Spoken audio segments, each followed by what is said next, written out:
we can't see their childhood through the lens of our childhood.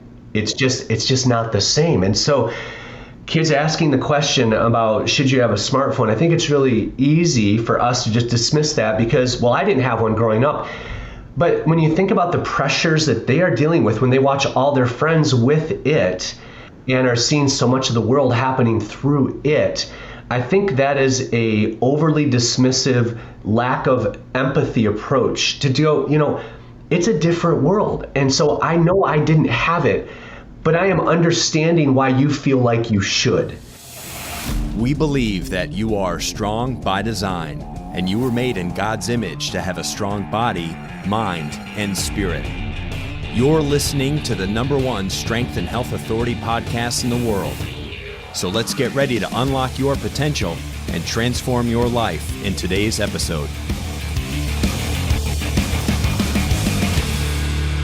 Hi there, and welcome to an episode here on the Strong by Design podcast with your host, Coach Chris Wilson. And I've been so blessed and so honored to have hosted several episodes in a row. Typically, we kind of take turns here and shuffle these conversations to different hosts just because, we kind of tackle all kinds of topics. And I've just been so fortunate to have gotten my share of the load here to start 2022 off. And it's been some absolutely fabulous conversations. So I hope you listeners who are return listeners are enjoying the conversations. Obviously, we kind of go in all directions here on Strong by Design, talking about all things mind, body, spirit, which really is kind of everything in life, because the way you live your life, we want you to live a life that's strong by design, but you must always remember that you were created by our Creator to be strong by design.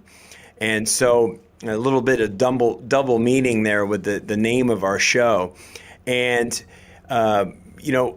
I want to take a quick second. If you're a new listener to our podcast, I thank you so much for finding us. There's so many great podcasts out there in the world that I listen to, and I know it can be hard to kind of consume all of the good content that's out there, but I thank you for finding our show. And what really helps us show up and move us up in the ratings and in the rankings are people that are leaving some reviews and hitting that 5-star rating, whatever platform they're listening. So we just encourage and thank you for doing that, because it really does help drive our listenership and our authority in the world of podcasts. So we greatly appreciate you. And again, you return listeners, we just love you. We're, so many hundreds of thousands of downloads in the last few years and just having great success. And this show is a ministry with our business. With criticalbench.com has been around for over 2 decades. And we started this podcast almost 4 years ago, and it's not monetized. It's 100% a ministry.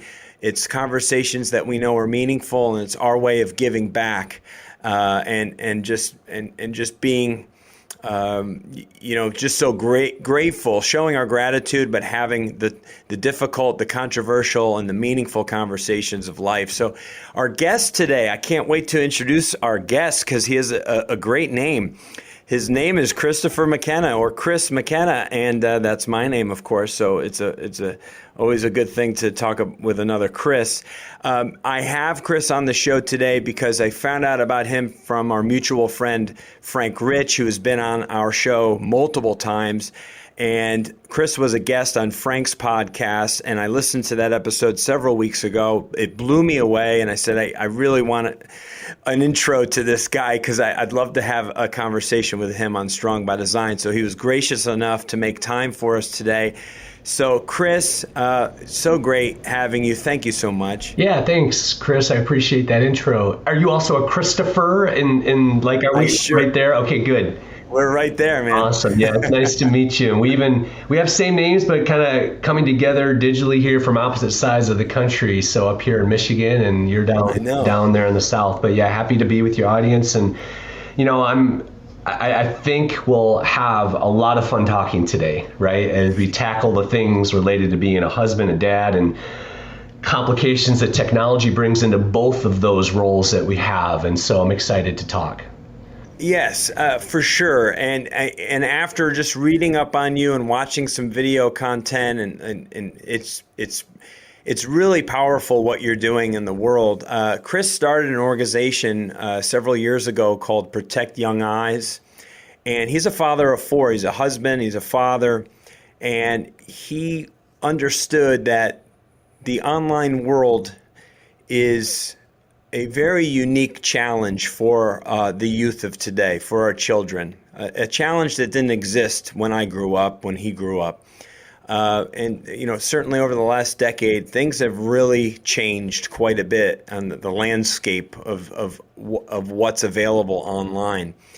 And so what Chris is doing is he basically, you are on a mission to be able to create a much more reasonable experience for our youth, for our children, and to make it easier for parents to understand what their kids are actually looking at. Will you go into a little bit of detail about what inspired this, about the work that you're doing, and what what have you been doing over the last 10, 15 years? Like how did this all happen for you? How did I get here, right? That's a great question. Yeah. So this will be really boring, like totally anticlimactic, take all the wind out of the room. Chris, I'm a CPA, right? That's the most boring thing. Like, what? A CPA? Yeah. I'd like to think I'm a CPA with a personality, which does put me in a different category. But I graduated, and for 12 years, I was a consultant with E&Y. I love that work, great work. But the Lord called me into full-time ministry. So after 12 years in, I was a senior manager, and he said, go work in the church. So I left and then went and worked full-time. And I did two things in that role from 2009 to 2016, Chris. I was in charge of junior high ministry, right? What a change from business consulting, going into middle school ministry. But I love junior high. It's such a rich, messy, chaotic, developmentally awesome time. I just love that age group because they still kind of listen to you, but they're still feeling all the adult feels. And so you get to press into that. And the things that you press into junior high are often the things that stick when you're my age and your age, right? If we think back to if you think about how we see the world, how we treat others, how we treat ourselves, how we treat faith, so much of that was pressed into us between about ages 9 and 15. And it's not impossible to undo those things. I believe the Holy Spirit can totally transform, but man, it's tough. It is tough to undo things pressed into us during that time. So I love that age group. But from 2009 to 2016, Chris, that's when everybody started carrying the internet with them, right? Now parents are asking different questions. They're asking me about new apps. Imagine a world when Snapchat was new and Instagram was new. And that consulting background in me was like, well, this seems like a problem to be solved. I loved solving business problems. That's what God kind of wired me to do. And so I just simply started a little Facebook group, and I was doing research. And kind of at the same time, I had my own early childhood exposure to pornography back when I was age 8, carried that into adulthood. Back in the 90s when Al Gore invented the internet, then everything sort of broke loose. And now, guys like me who had that early two-dimensional magazine exposure, now we have this unlimited capability to look at whatever we want. I don't have to sneak down to the dude's house down the street to get a periodic glimpse.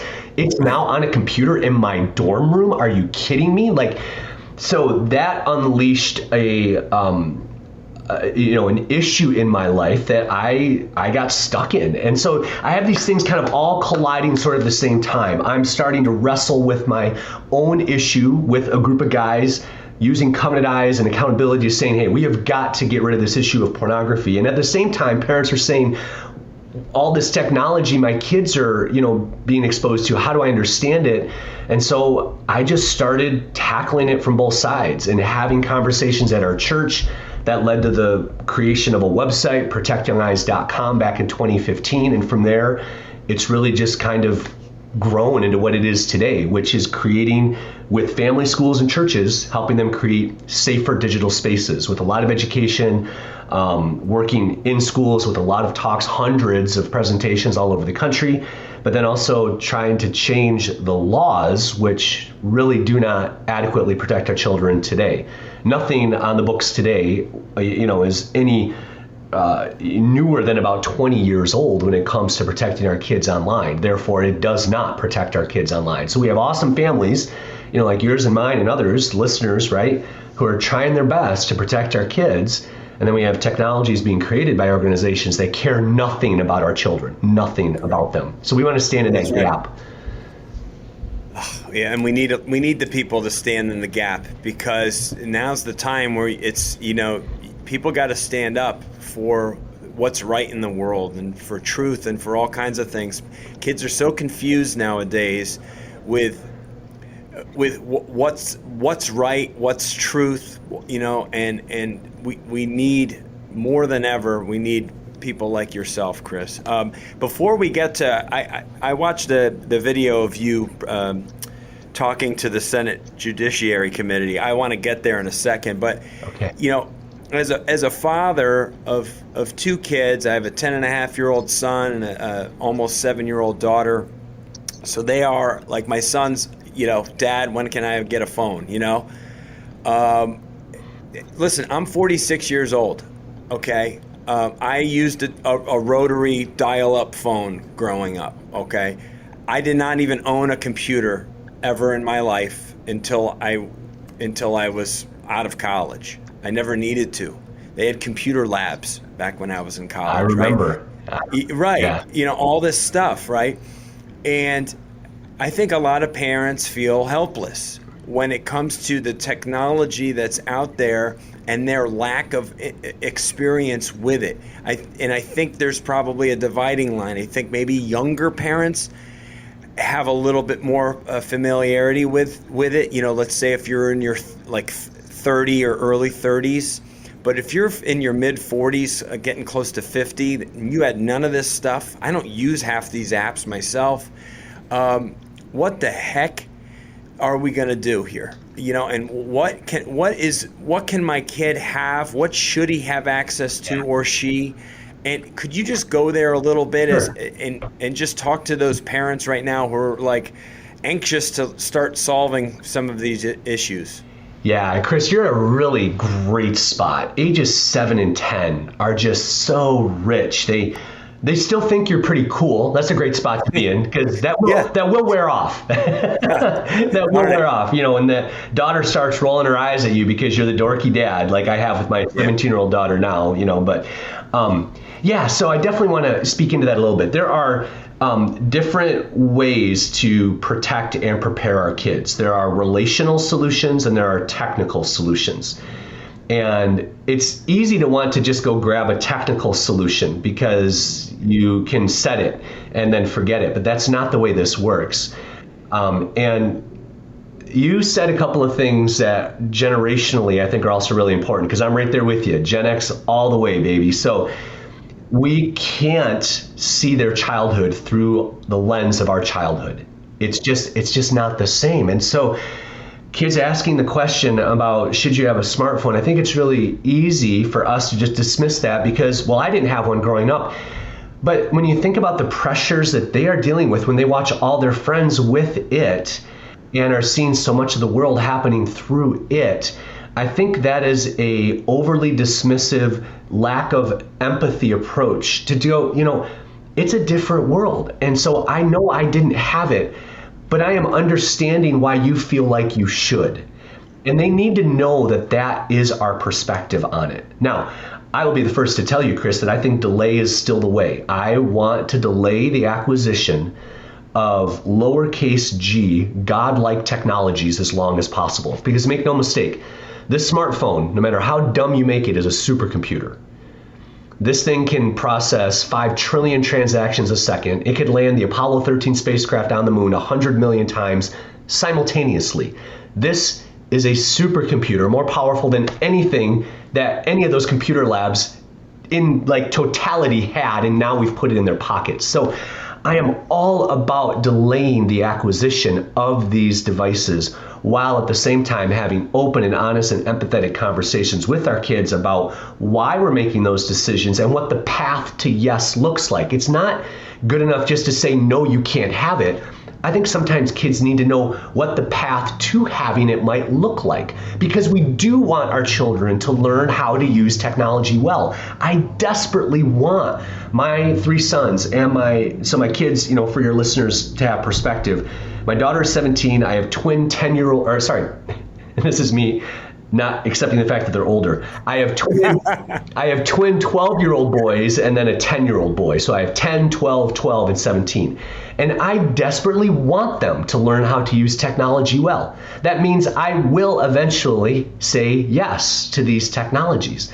So honey, it's not just that you can't have it now. It's just because I respect the power of these things and because I love you so much. Here are the things that I want to do together to lead you toward the yes for that thing that you want. And so those are just some ways, I think, to shape the conversation a little bit differently. It's seldom a binary when it comes to these kinds of conversations. I want us to give them the reasons why. One of the posts I just posted on Instagram this week that did really, really well, it's a principle that I've used with our families for a while, Chris, is to talk to them about all of the things that freak us out about these technologies. Be overly truthful. If you are afraid that if you give your 13-year-old daughter this phone, that she might end up sending a photo to somebody and doing herself great harm, tell her that. Share that with her. If you're afraid that they're going to get addicted to TikTok if you give them access to a smartphone, tell them this. In my experience, when we share the reasons why we're apprehensive, those fears can either lead us to speak or to spy. And I want them to lead us to speak.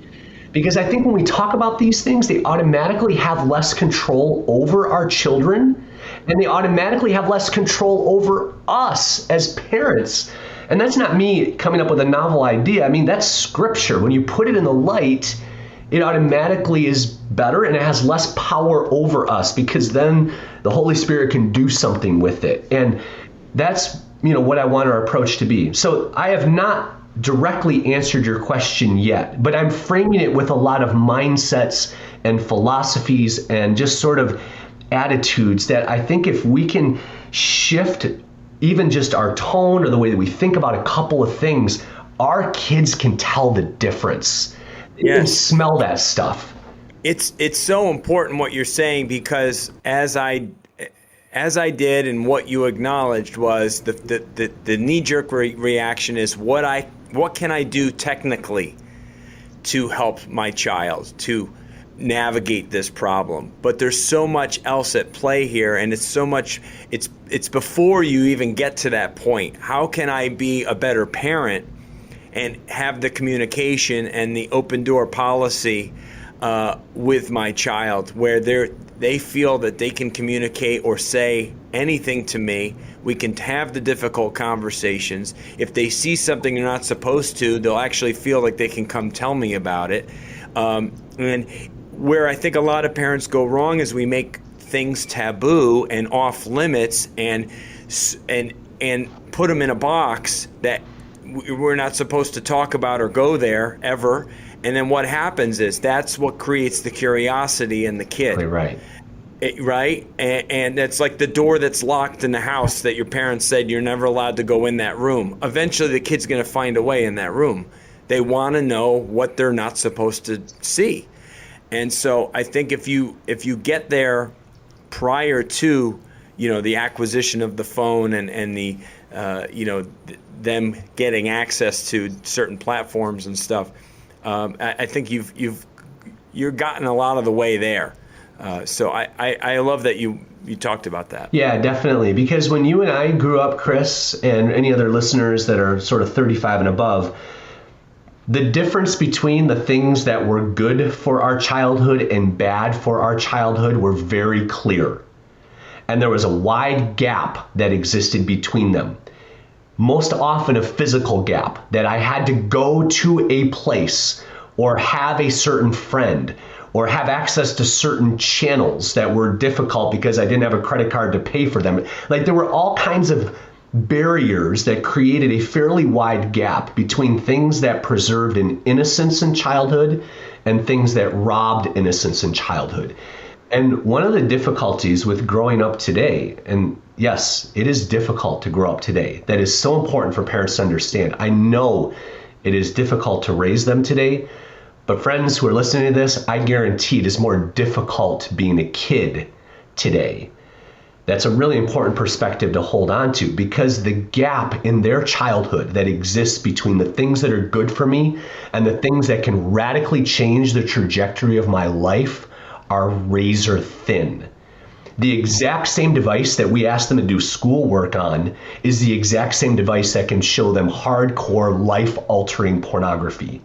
The same device that we keep in touch with grandma on because we're isolated for whatever reason is the same exact device that I can get hooked on rabbit trails of depressive or suicidal ideation content on TikTok. I mean, we're asking them to figure out in the same digital space how to be good and how to be hurt.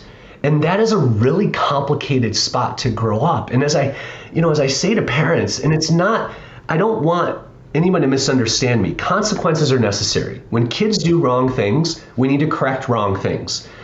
But at the same time, when I see a kid who is hopelessly addicted to a video game, I say to myself, that's not all their fault. When I see a kid who can't put TikTok down, I would say to myself, that's not all their fault. When I see a kid who feels compelled to send a certain image on, Snapchat to do it, I say to myself, that's not all their fault. Because the 15-year-old version of all of your listeners would have done the exact same things. Adolescent brains aren't different. The intelligence of the technologies and the intelligence of the stimulus that we're putting in front of them is what's different. And there's some of us who would be in prison right now if Snapchat existed back in the 80s and 90s. I guarantee it, because we would have done the exact same things. And so I think that's just it's a helpful mindset to open up the right conversations, to look at them and say, honey, I want you to know that whatever would happen to you, whether you do it or somebody does it to you, that there's nothing you could do online that would ever change how I feel about you, that there are pressures you're feeling online that I could never even imagine when I was growing up, but that whatever those things are, I am safe. Bring those to me. Because honey, one-on-one with technology, whether you are 4, 14, or 47, we all eventually lose. And that turns it into an us thing and not just a teen screw up on technology thing. Because Chris, I use Covenant Eyes and I want my kids to know that I use Covenant Eyes. Why? Because I want my kids to know that even dad needs help using technology in a good, God-honoring way. It's not just teens that make bad choices or bad taps or get tempted. It is all of us. We are in this together. And I think those are conversations that build bridges of digital trust. That's something that we've created at Protect Young Eyes as a digital trust framework, because parents who have certain conversations and do certain things persistently and consistently, they have what we call digital trust. And when that digital trust is high, then digital friction is low. There's an inverse relationship there. And I think creating those kinds of conversations build bridges of digital trust between us and our kids. Yeah, without question. It's so great. And I appreciate the just the insights and the deep understanding that you're able to relay to our listeners about all that goes into it. That's not even covering the actual 1, 2, 3, block this aspect of your phone. Because that's kind of where everyone's mind goes right away. That's where mine went, even having prepared and kind of knowing what we're going to talk about today. It's all that behind the scenes work. And so much of that is done between 0 and 10 years old, right? Kind of setting your kid up for emotional success and having great communication ability with their parents. So big. I was really moved by your your message. It's about a 6-minute long, maybe longer, message to the Senate Judiciary Committee about this very topic, and it was very powerful. I don't think you even stuttered or said Your words were crystal clear, so well presented, and then I'm just curious. In preparation for that and in that moment, tell me a little bit about that experience. The most terrifying public speaking experience I've ever had. You wouldn't know it. Yeah, well, a lot of prep went into that. It was really cool. My father came with me. If you look behind me during the hearing, which, if anybody's curious, they can find it in any of our digital platforms, either on YouTube or Instagram. You could also just search in Google C-SPAN space McKenna, and it'll pop up there, the full 2-hour testimony. And you're referring to at about the 16 or 17 minute mark, my 6-minute opening statement. And yeah, so it was, obviously I prayed a ton about that and prepared a lot for it, but it was bringing all of our research sort of into one sort of focused statement. And I stand behind everything there. None of that was scare tactics. That was all evidence and things that we've just, experienced online.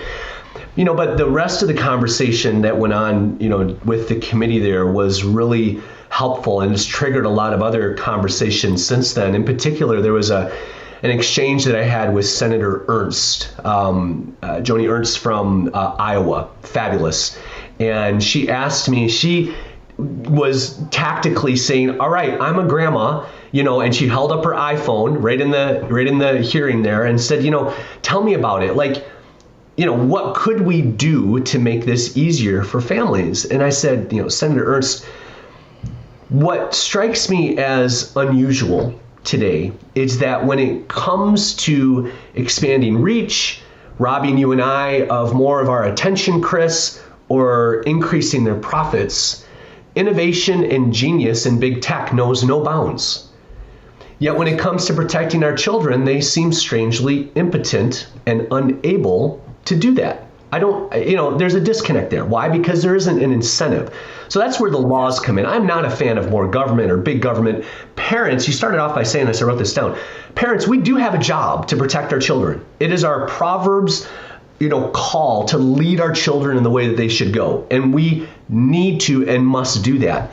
But I also believe that it is up to a government that balances privacy, protection, and freedom to create guardrails by which we can, our children can bounce around in without great harm occurring to them, right? So there's a balance there that I'm constantly looking for, just to make sure your audience knows sort of politically sort of where I'm at on those things. So, but that being said, what I said to Senator Ernst was, there are such simple things that could be done, Chris. All of these devices know our age.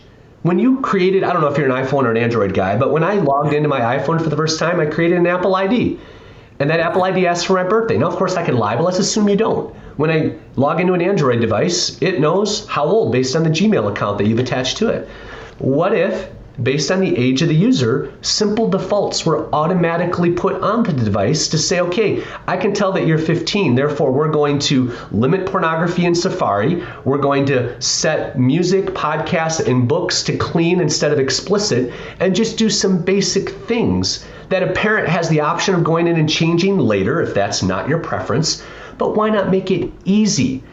It should be that our digital devices are safer by default. Instead, what we have is we have devices that are exploitive by default, and we have to hunt for protection. It should be the other way around. We should have to hunt for exploitation instead of hunting for making them safer. And so those are themes that now 2.5 years later, slowly, think of all that's happened in the last 2.5 years, Chris. We've had a global pandemic. We've had a messy presidential transition. We've had a lot going on. So to get movement in Congress on anything is really slow and difficult. But we're starting to finally see some movement from some of the themes that were in that 2019 hearing that just desperately need to update the laws that right now don't protect our children. Right.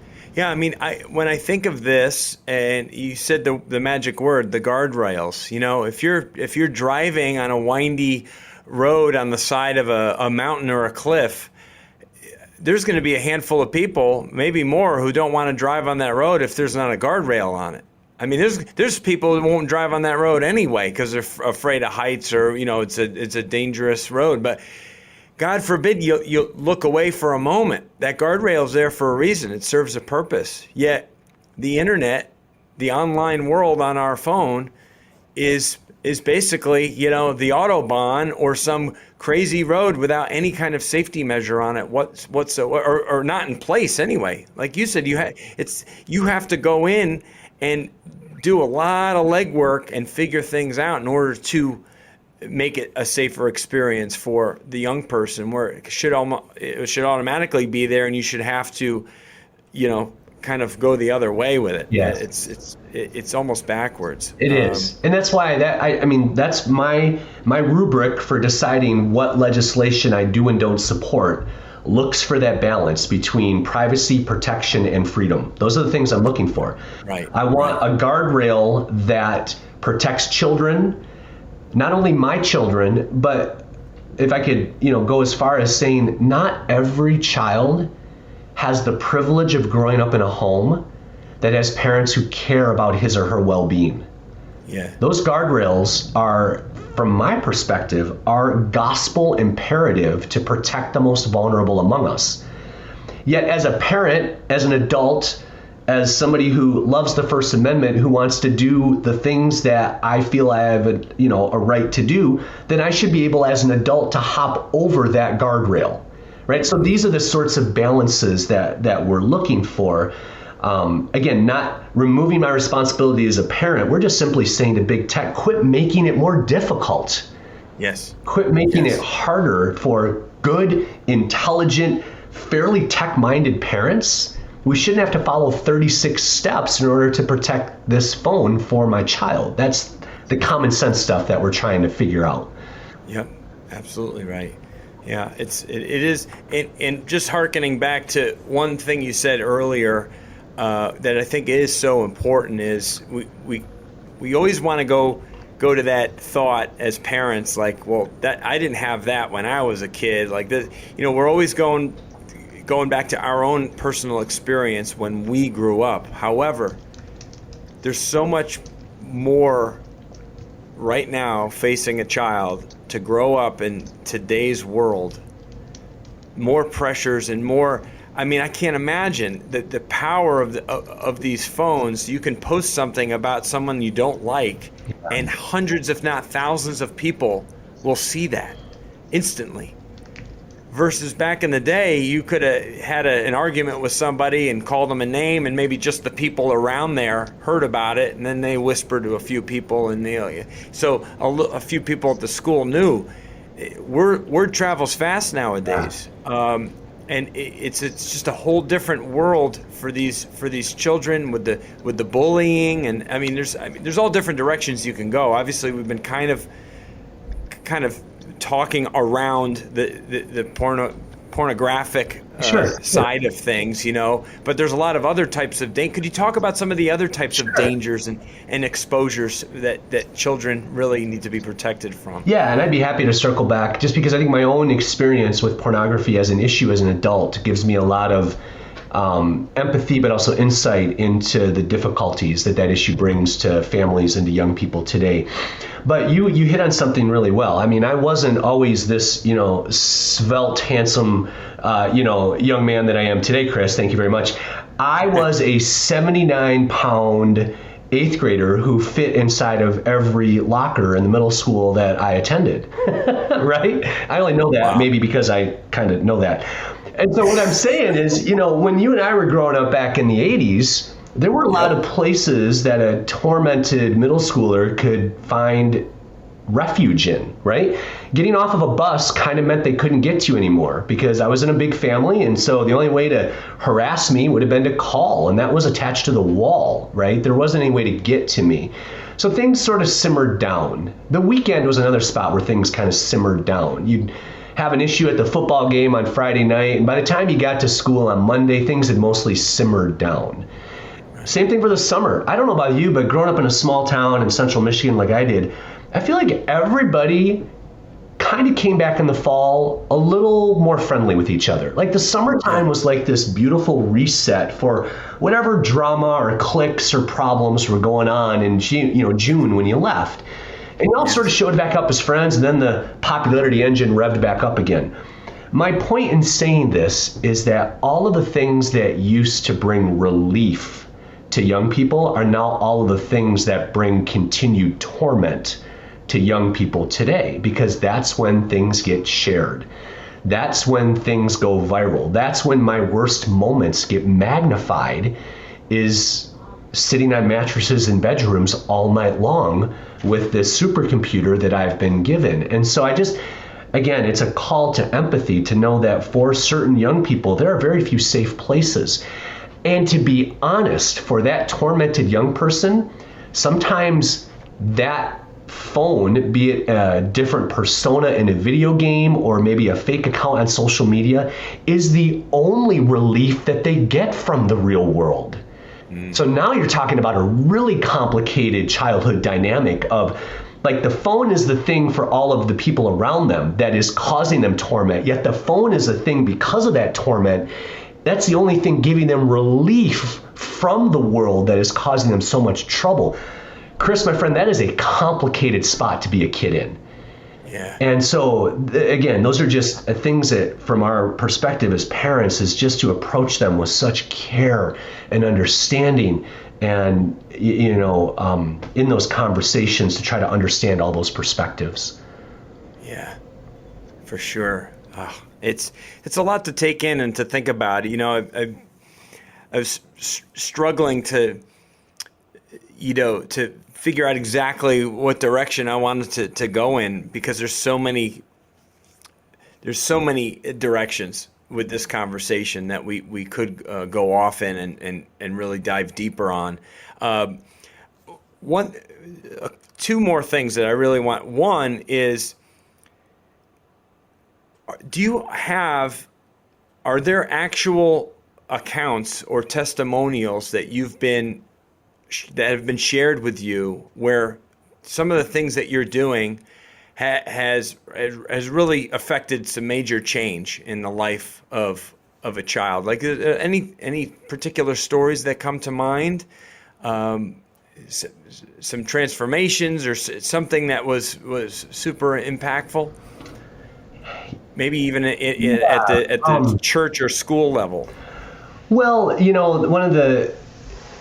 I receive messages, fairly frequently, be it through DMs or emails from parents on different stuff. So I'm not, there isn't a specific story that comes to mind right now. I just know that parents who embrace some of these more relational aspects to things find that they do work, right? Find that, and that's why it's not just me making up things. When I say the digital trust framework, which is 5 words, Chris, of copy me, co-play, curiosity, conversation, and coaching.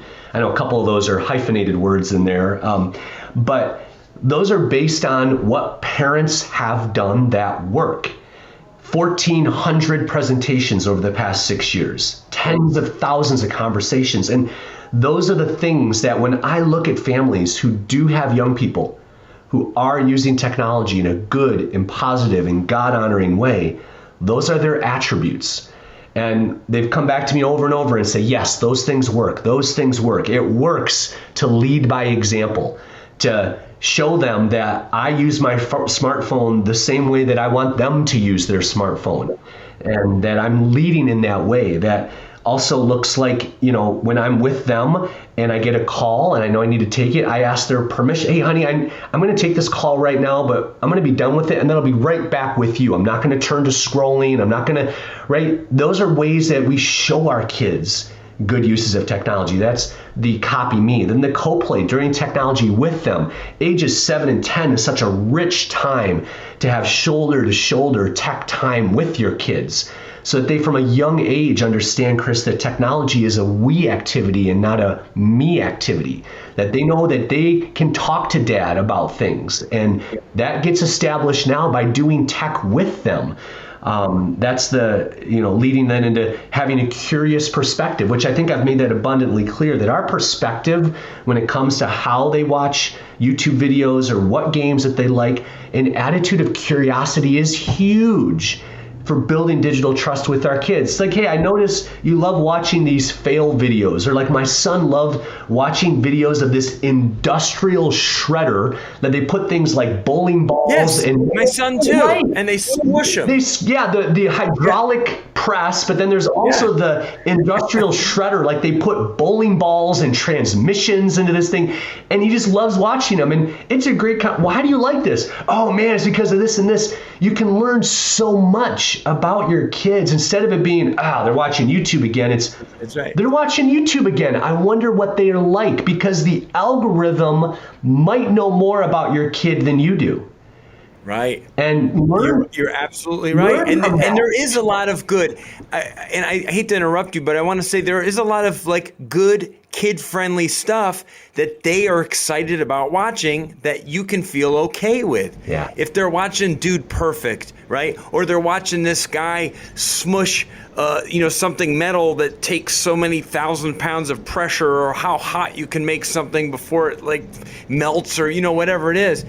These are science and fun experimentation and athletic and sporting stuff, and it's fun, and everybody should be together watching this because it is entertaining. It is. I totally agree. And so that leads then into the right conversations, right? We were raised by boomer parents who, honestly, they didn't have to have constant conversations with us about things, because the one or two conversations we had, coupled with that childhood gap I talked about, coupled with, I believe, a stronger sense of community that existed back then, where we all kind of raised each other's kids in the neighborhood back in the day, those things created just a more insulated childhood experience. We don't have that insulation anymore. We're more isolated than ever. We're more connected to devices than ever, which means we're more connected to doorways that can do harm than ever, which means that our conversations have to be persistent and consistent to override the algorithm of TikTok, Google, and YouTube and the voices that they have. And then finally that leads into, and you get this, right, as Coach Chris here, I want our perspective in parenting here to be one of a coach, but not a controller, right? A coach wants their team to succeed. You design plans that actually lead to success. I want my kid to use technology well. I am rooting for you. Therefore, it's not me versus you. It's me for you, me rooting for you. And that's where the idea of parental controls gets so complicated, because that phrase is so detrimental to what we actually want to have happen here. I mean, imagine the 14-year-old version of you for a minute, Chris, for just a minute. And imagine your parents coming up to you and saying, Chris, I have an amazing idea for your teenage years. Do you know what it's called? It's called parental control. Aren't you excited that for your teen years, I'm going to exert more parental control over your life? No teenager on earth loves that idea. And yet we've called this thing that we want to put on their smartphone parental controls. And then we wonder why they don't like it, or they try to digital ninja their way around it. It's because you would have done the exact same thing. And so a perspective of digital trust on that looks at your son or daughter and says, you know what, honey, I'm going to give you this supercomputer because I'm an amazingly benevolent, kind parent, and I'm going to allow you to use this. And oh, by the way, because it's powerful, just like a safety on a gun or whatever, I'm going to put this software on it. And I am so proud of who you are, and I trust you. And this software isn't because I don't trust you. It's because every single time I see you pick this up, it's as if there's 100 million people that are begging for access to your life. And what kind of parent would I be if I didn't put a few fences around them? Honey, this software isn't to catch you doing something wrong. It's to prevent them from doing something wrong to you. And that perspective on the software and the why behind it is so much different than saying, well, I just need to download the right thing to make sure you don't look at porn. Because like you said, all that does is challenge them to find a way. That's right. And they will. And they will. And I think you said something, and I'm sure you've said it before in the podcast you did with Frank about once your eyes see something, you can't unsee it. You know, if you're 12 years old and you see something pornographic that you've never seen before and you never would have witnessed in person, but you saw it on your phone, it's not like you're ever going to probably get that vision out of your head. I mean, it's burned in there, and that's the preventative thing that's what we're trying to keep from happening to them unknowingly. And it could be innocent enough that they come across this stuff. So by putting the fences around these predators, that's what we're hoping to do. Absolutely. And there's a lot of great studies around that. I mean, I think kids, they appreciate the fence when they know why it's there, right? There's been all kinds of studies and experiments done on that, where you put a bunch of kids on a playground without a fence that has an apparatus in the middle, and what do? They all congregate around the apparatus because they don't know the boundaries. But as soon as you put a fence all the way around that playground, they'll play all the way up to the fence because now they know where it's safe. And I think kids inherently, they want to know what is and isn't good, but just tell them why. Honey, I've put this fence up because I know that your young brain is going through a massive amount of change right now. And Chris, I do a whole 90-minute talk just on the neurology that's going on, the adolescent brain, because, and I know your podcasters won't be able to see this, but I'm holding my phone, and what I say to parents is, unless you understand what's going on up here that's in the brain, you'll never understand what's going on down here, and that's in their thumbs on the phone. They make certain choices and do certain things because of what is happening neurologically inside of them. And so one of the questions I'll often ask an adult audience is to, raise your hand if you have issues. And of course, they all raise their hand, right? I've got issues, right? And as we indicated earlier, those likely occurred early in childhood. And so a lie that we often believe, and something we incorrectly say, is we'll often say, well, kids are resilient. And that's a lie. Most of the things that plague you and I today are things that happened in childhood. I mean, if you've seen the show Criminal Minds, you know exactly what I'm talking about.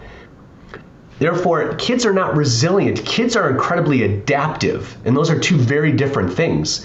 They're more flexible when they are traumatized, be it with what happens to them in the real world or the digital world.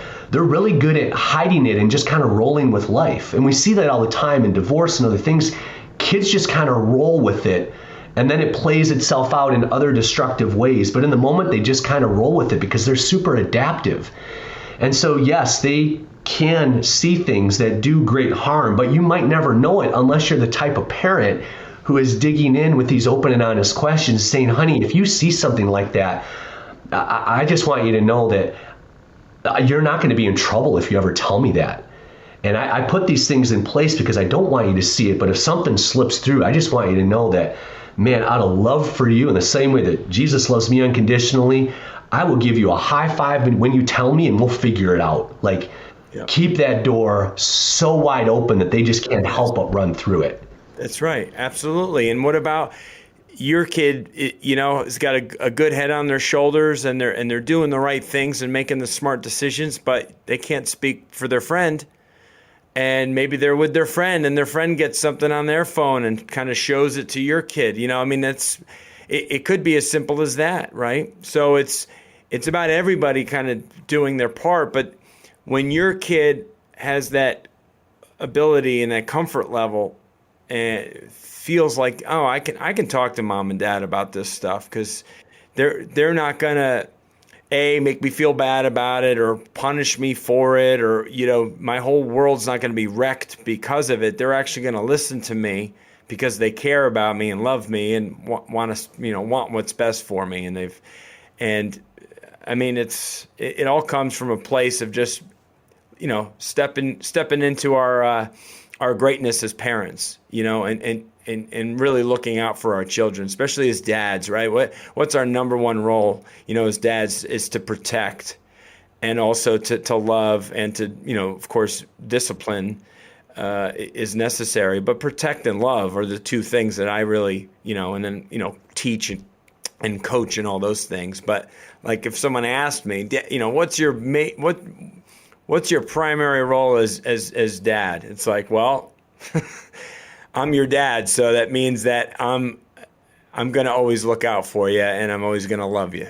And that's, and I think if you're coming at it that way, then all of this comes from a good place. Amen. Amen. Is there any instance where your organization have helped, like in an agency or law enforcement in some kind, where you guys were able to crack down on some of these predatory, online people or organizations? I mean, I wasn't sure how to ask or phrase that question, but I mean, obviously a lot of this stuff comes from like really structured, these are people that are well organized and have a mission in life to reach our kids. Is there anything there that you have any feedback on? So my job is often to come in and train. So I do trainings for example, ICAC units. So the internet, every state has what are called Internet Crimes Against Children task forces. So that's federal funding that will come into a state police force, and then they have a group of individual officers then who are focused on internet crimes against children. That's what ICAC stands for. And so I'm called in by state ICAC units to train on some of these trends, like what they're seeing, what apps kids are using, what some of the risks are, so that they can then go out, identify and know better how to interact in those apps. So that's often where I find my spot. Right. So certainly more, like a teacher instructor type role where you're able to help these law enforcement agencies to better navigate through these issues and help their communities. Yeah, the other part that I'm slowly getting more rolled into, Chris, is most of what is helpful to those organizations is the funding that they receive, right? And so that's in the way of, say, appropriations that come, federal appropriations that maybe are given to certain states for the work that they're doing. So I'm trying to become more involved in that appropriations process to say what funds maybe are necessary in order to achieve certain, law enforcement goals. Because when you look at the numbers, like for example, NCMEC, the National Center for Missing and Exploited Children, which is the global clearinghouse for CSAM, child sexual abuse material that's discovered online, they'll investigate it. It gets reported and investigated there.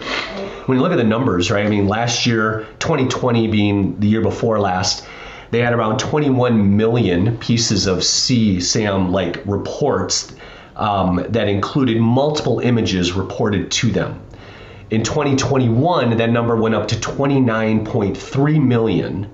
So that, almost 1/3 increase of files that had, so that almost 30 million reports equaled tens of millions of individual videos and images that then they're tracking down to figure out what gets handed off to law enforcement, then law enforcement needs to pursue it. I mean, the amount of horrific content that is being shared online far outpaces the funding to track it down.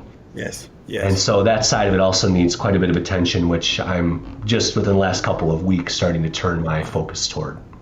Wow. Well, it's such good work that you're doing. I so appreciate your heart and your purpose. And here you are, an accountant for all these years, right? Doing important work, right? Certainly, but then filling and finding even more of a purpose. And I think that's an important takeaway and a lesson for those listening. Sometimes you you might be good at what you do, and you might feel, to some degree like, this is good work. I'm doing good stuff. I'm making a good living for myself. You might come across something, or something might cross your lap that you have a decision to make. Like, wow, do I want to continue on this path, or do I want to step into this new role in life? And if the passion is there, and the fire is there, and the mission is meaningful enough, I mean, go for it. I mean, look what you've been doing over the last 7-8 years versus what you were. If you go to Chris from 2000 and whenever, you would have said, "Oh my gosh, I would never have dreamt that this is where I'd be." Right? Yeah. I mean, if you go back to Chris the accountant back in 2006, right? Yeah. He would have not had any idea that this was possible. Totally agree. So yeah, and I know I've covered a lot. It can feel a lot.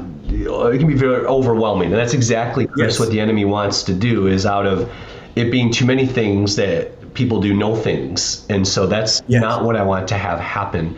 And so, our website has a lot of resources. If they're wondering, what do I do with my Chromebook, or what do I do with my iPhone? We've broken all of those things down.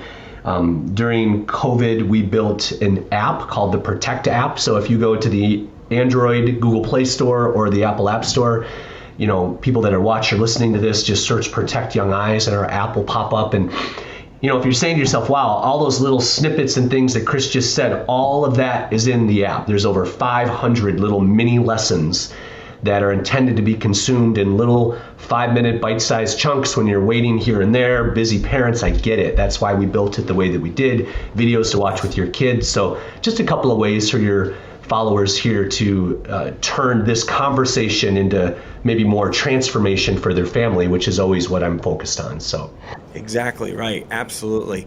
ProtectYoungEyes.com. Just look that up, and you'll have some reading there. You'll have all these different links and things that you can find to learn more about the amazing work that Chris is doing in the world. And so fortunate and blessed to have learned from him today and have him on the show. And I thank you again for making time for us on Strong by Design, Chris. My pleasure. Take care. It's been absolutely wonderful. Thank you, listeners, for, again, choosing the Strong by Design podcast. And we just so appreciate you. Go ahead and hit that 5 stars. If you could, take a quick second, leave us a review on whatever platform you listen to the show. We so greatly appreciate it. And next week, we'll have another episode, as always, here on Strong by Design on Wednesday. A new one releases. We hope you have a wonderful rest of the week. God bless you. Thank you so much for listening to the Strong by Design podcast. If you found value in today's episode, please subscribe so that more people can find out about our show. Plus, you don't want to miss any future episodes with the amazing guests and topics we have lined up for you.